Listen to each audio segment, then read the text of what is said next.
जरा एक मिनट के लिए सोचिए, अगर आज रात आपके मोबाइल पे एक मैसेज आए कि कल से आपकी नौकरी खत्म कर दी गई है, या घर में किसी की तबीयत अचानक से इतनी खराब हो जाए कि एक ही दिन में 2 लाख रुपए की जरूरत पड़ जाए, या फिर आपका बिजनेस अगले 3 महीने तक बिल्कुल बंद हो जाए। क्या आपके बैंक अकाउंट में इतना पैसा है कि आप बिना किसी से उधार लिए ये सब काम चला सकते हैं? अगर आपका जवाब नहीं है तो यकीन मानिए आज की ये वीडियो आपके लिए किसी निवेश से भी ज्यादा जरूरी वीडियो होने वाली है, क्योंकि आज हम बात करने वाले हैं उस टॉपिक की जो आपको अमीर तो नहीं बनाती लेकिन आपको गरीब होने से जरूर बचाती है, और उसका नाम है इमरजेंसी फंड। नमस्कार दोस्तों, मैं हूं एके और आप देख रहे हैं मेरा चैनल एके मीना फाइनेंस। अगर आप चाहते हैं कि भविष्य में पैसों की वजह से कभी रातों की नींद न उड़े तो इस वीडियो को लास्ट तक जरूर देखना, क्योंकि आज मैं आपको सिर्फ ये नहीं बताऊंगा कि इमरजेंसी फंड क्या होता है, बल्कि ये भी बताऊंगा कि इमरजेंसी फंड बनाना कैसे है, कितने पैसे का होना चाहिए और उसे कहां रखना सुरक्षित है, और अगर आपकी सैलरी बिल्कुल कम है फिर भी इसे कैसे तैयार किया जा सकता है। तो चलिए बिना समय बर्बाद किए हुए वीडियो को शुरू करते हैं। दोस्तों,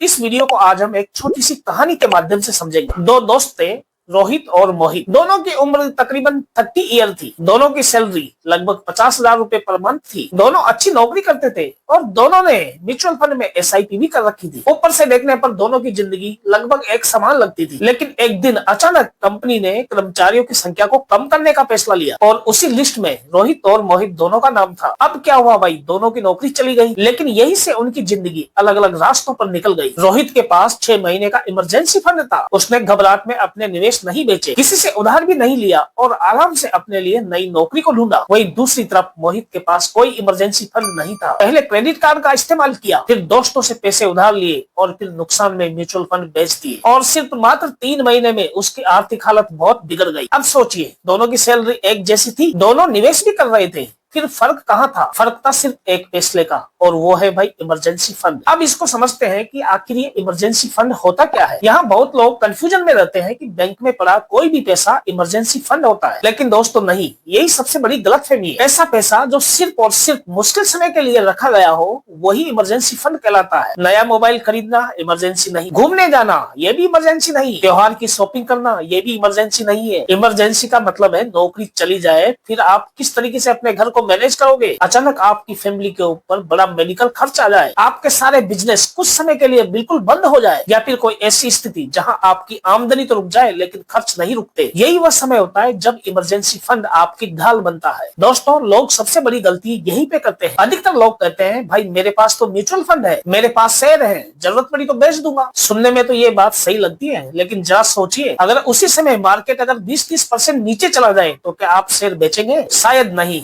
और अगर मजबूरी में बेचना भी पड़े तो आपने सिर्फ पैसा नहीं खोया, आपने अपनी भविष्य की कमाई भी कम कर दी। इसलिए समझदार लोग निवेश और इमरजेंसी फंड को कभी एक जैसे नहीं मानते। यहाँ दोनों का काम अलग अलग होता है। एक बात हमेशा गांठ बांध के रख लेना, निवेश आपको आगे बढ़ाता है लेकिन इमरजेंसी फंड आपको गिरने से बचाता है, और जिंदगी में कई बार गिरने से बचना आगे बढ़ने से भी ज्यादा जरूरी होता है। अब सवाल ये है कि आखिर इमरजेंसी फंड कितना होना चाहिए? क्या हर व्यक्ति के लिए 6 महीने का फंड सही है, या फिर किसी को 12 महीने का रखना चाहिए? अगर आपकी सैलरी 30,000 रुपए पर मंथ है तो आपको कितना पैसा रखना चाहिए? और वहीं अगर आपकी सैलरी 1 लाख रुपए महीने है तो क्या यहाँ आपके लिए नियम बदल जाएगा? यहीं पर लोग सबसे बड़ी गलती कर देते हैं। तो दोस्तों, अब तक हमने समझ लिया कि इमरजेंसी फंड क्या होता है और क्यों ये आपकी जिंदगी का सबसे जरूरी फाइनेंशियल सेफ्टी नेट है। लेकिन अब सबसे बड़ा सवाल, आखिर इमरजेंसी फंड में कितना पैसा होना चाहिए? यहीं पर ज्यादातर लोग गलती कर देते हैं। कोई कहता है 50,000 काफी है, कोई कहता है 1 लाख रख लो बहुत है, और भाई कुछ लोग तो यहाँ तक कहते हैं जितना हो सके उतना रख लो। लेकिन दोस्तों, सच्चाई ये है कि इमरजेंसी फंड आपकी सैलरी देखकर तय नहीं होता, आपके महीने के खर्चे को देखकर तय किया जाता है। पहले अपना असली मासिक खर्च निकालिए। मैं चाहता हूं कि आप अभी वीडियो देखते देखते अपने मन में हिसाब लगाइए। हर महीने आपके घर का खर्च कितना है? किराया या होम लोन, राशन, बिजली का बिल, पानी का बिल, जितना भी हो सके सब एक कागज में नोट कर लीजिए। जो नौकरी चली जाए तब भी आपको ये खर्चे करने ही पड़ेंगे, वही कागज में नोट करना। अब मैं आपको बताता हूँ, मान लीजिए आपके घर का खर्च 35,000 रुपए महीने। अब आगे का हिसाब बहुत आसान है। अब हम एक नियम की बात करेंगे, 6 महीने का नियम। अगर मान लीजिए आपकी जॉब परमानेंट है, जैसे सरकारी नौकरी या फिर कोई अच्छी कंपनी में आप लगातार काम कर रहे हैं, वहाँ परमानेंट है, तो कम से कम 6 महीने के खर्च जितना इमरजेंसी फंड रखना बहुत जरूरी है। यानी कि 35 × 6 2,10,000 रुपए होते हैं। यही आपका पहला लक्ष्य होना चाहिए। लेकिन अगर आप प्राइवेट नौकरी में है, या फिर फ्रीलांसर है, या फिर कोई आपका बिजनेस है जहाँ आमदनी कभी ज्यादा हो जाती है कभी कम होती है, तो कोशिश कीजिए कि 9 से 12 महीने के खर्च जितना इमरजेंसी फंड रखें, क्योंकि ऐसी स्थिति में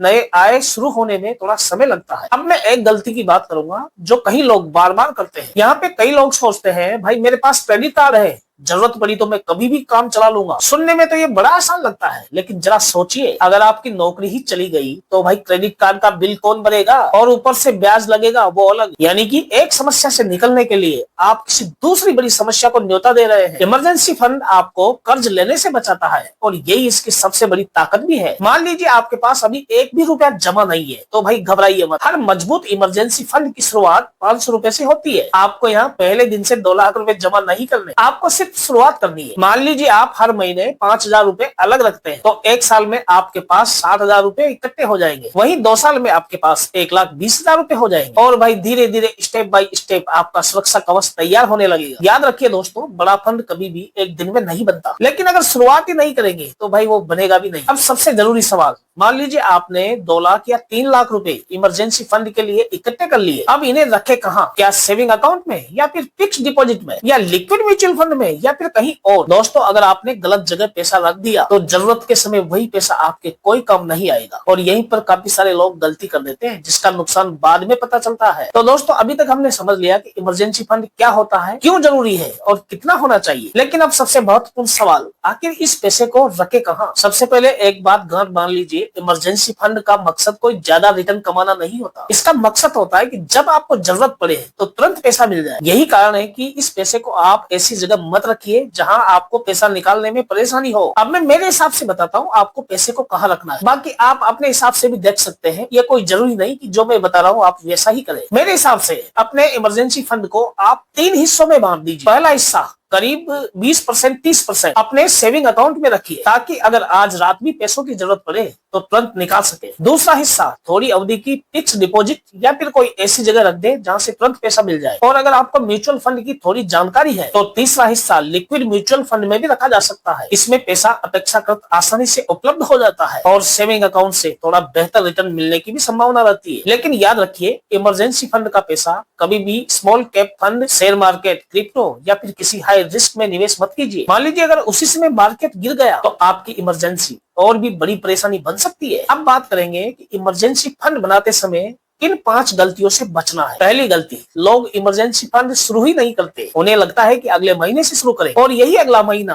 कई सालों तक आता ही नहीं है। दूसरी गलती, जो भी पैसा बचा उसे तुरंत निवेश कर दिया। निवेश जरूरी है लेकिन सुरक्षा उससे भी ज्यादा जरूरी है। तीसरी गलती, इमरजेंसी फंड का पैसा शॉपिंग, मोबाइल खरीदने या इधर उधर घूमने में खर्च कर दिया। याद रखिए, अगर वजह इमरजेंसी नहीं है तो आपको उस फंड को हाथ भी नहीं लगाना। चौथी गलती, एक बार फंड बना लिया लेकिन उसे फिर कभी बढ़ाया ही नहीं। अगर आज आपका महीने का खर्च 30,000 से मान लीजिए बढ़कर 45,000 रुपए हो गया है तो इमरजेंसी फंड भी उसी हिसाब से बढ़ना चाहिए। पांचवी और सबसे बड़ी गलती, लोग यहाँ पे ये सोचते हैं कि यार मेरे साथ तो इमरजेंसी कभी आएगी ही नहीं। सच तो यह है कि इमरजेंसी कभी भी पूछ कर नहीं आती, इसलिए तैयारी पहले से करनी पड़ती है। आज से आपको क्या करना है, वीडियो खत्म होते ही अपने मोबाइल का एक नोटपैड खोलिए या फिर कोई कॉपी ले लीजिए। सबसे पहले अपना मासिक खर्च लिखिए, फिर उसे 6 से गुणा कीजिए। अगर आपकी नौकरी परमानेंट नहीं है तो 9 या 12 से गुणा कीजिए। यही आपका इमरजेंसी फंड का टारगेट होना चाहिए। अब तय कर लीजिए कि हर महीने आपको कितनी रकम को अलग से रखना है, चाहे 1,000 रुपए हो या 2,000 हो या फिर 5,000 हो। रकम छोटी हो सकती है लेकिन भाई शुरुआत छोटी नहीं होती। यही शुरुआत आपको भविष्य में आर्थिक तनाव से बचाएगी। दोस्तों, मैं मेरी तरफ से आपको एक फैमिली का हिस्सा समझकर लास्ट बात बताने वाला हूँ जो बहुत काम की है। ध्यान से सुनना। दोस्तों, हम अक्सर इंटरनेट पर करोड़पति बनने के सपने खोजते रहते हैं, लेकिन सच ये है कि सबसे पहले हमें आर्थिक रूप से मजबूत बनना चाहिए। क्योंकि जब आपके पास इमरजेंसी फंड होता है तो आप नौकरी जाने से नहीं डरते, घबराकर अपना निवेश तुरंत नहीं बेचते और तो और जिंदगी के बड़े फैसले भी आप आत्मविश्वास से लेते हैं। यही एक मजबूत फाइनेंशियल लाइफ की असली नींव है। दोस्तों, अगर आज की वीडियो से आपको थोड़ा बहुत भी सीखने को मिला हो तो इसे सिर्फ लाइक करके ही मत जाइए। अपने परिवार, अपने दोस्तों और उन लोगों के साथ भी शेयर कीजिए जो कमाते तो हैं लेकिन अभी तक इमरजेंसी फंड की अहमियत ही नहीं समझ पाए। और अगर आप ऐसे ही आसान शब्दों में शेयर मार्केट, म्यूचुअल फंड